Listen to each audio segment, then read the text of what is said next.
Right, welcome. This is Sun Tzu's Art of War. We're on to the next stage in the next video.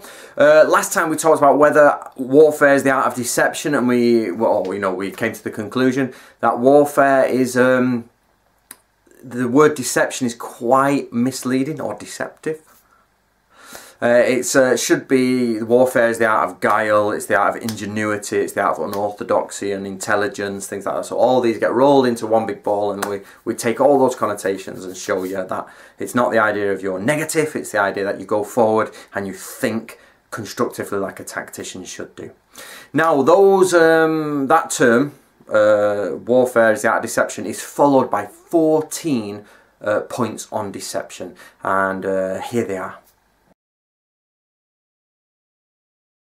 So first one, even if you are disciplined, so even if you're disciplined and you have abilities, show that you are not disciplined. Give the illusion that you are unprincipled, you have no discipline, but in truth, it's a cover, it's illusion over pure discipline underneath. When you're going to move or use your forces, make it look like you are not going to use your forces. Just a very quick point here is if you go to the Book of the Ninja, the Bansen Shukai, talks about all this stuff, you can put this right in.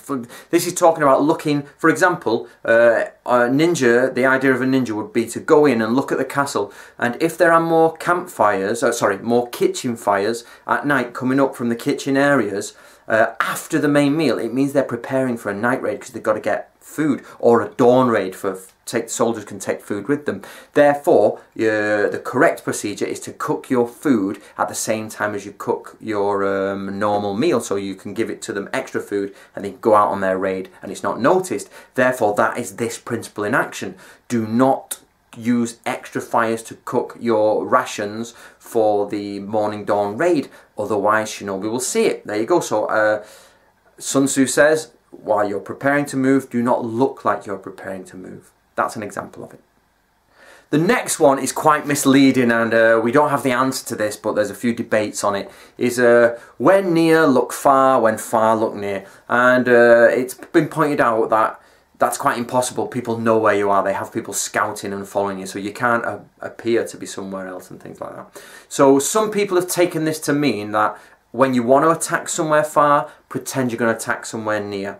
Or when you want to attack someone near, make that you're going to go and attack somewhere far. That type of thing, like, you change the enemy's perception of your movements so that you can, be the opposite.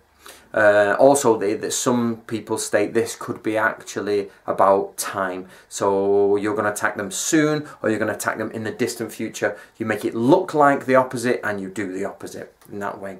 So that is a tricky one, but that's come up for debate. So create profit or benefit or a bait for the enemy to go for it. Now this is problematic because there's the issue of whether it means physical riches, like you create somewhere that they can take and plunder and get gold and apply to their greed. And some people think this is actually men, you give bait forces. Again, this happens all the time in the Bansen Shukai and the Gunpo Joshu manual. It's you put out a force that's just enough for them to defeat, so that they go for it, but it doesn't look like a bait force. It's like just enough for they think, yeah, it's a proper force. They go for it and then you attack them. Or you put out their money and their greed will take them on and they want to take the money and you get them that way. Look for disorder and then seize on the opportunity that the disorder created.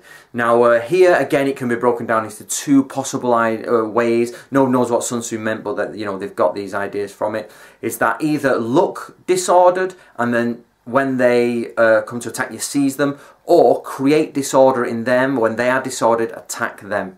So it's either you that's disordered or pretend to be disordered but you then retaliate, or they are disordered, or you create disorder and you go in and kill them all.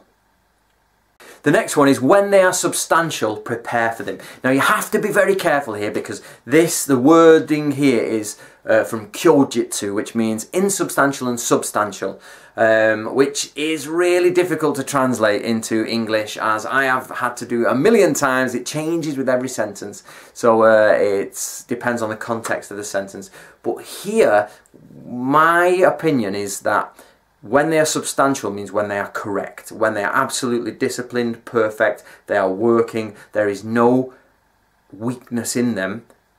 Prepare. Make sure you're prepared correctly.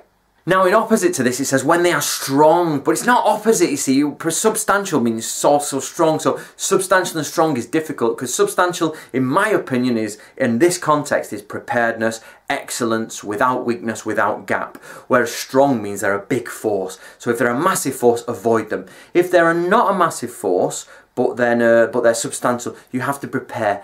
But he doesn't go into what he means by prepare, so that is debatable. But you should see the difference here. When they're massive, don't go into contact with them. When they're absolutely prepared and they're substantial, then you have to be a bit, clever and on the ball there.